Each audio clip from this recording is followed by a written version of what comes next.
সে নিজের বক্ষখানা ছিঁড়ে দেখিয়েছিলেন যে ভগবান আর কোথাও নয়, ভগবান আমার এই হৃদয় মন্দিরে বাস করে।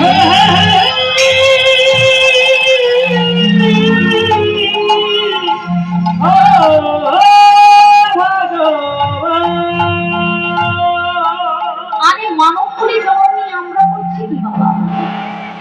সারাটা দিন চলে যাচ্ছে, সারাদিনে একটি বার আমাদের বদলে হরিকথা কৃষ্ণ কথা আসে না।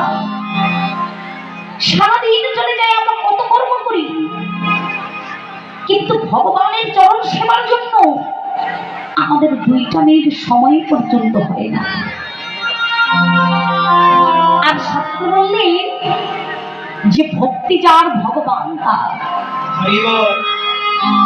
ভক্তি যার ভগবান তার, যার মধ্যে ভক্তি ধনটা আছে সেই একমাত্র আমার ভগবানকে লাভ করতে পেরেছে।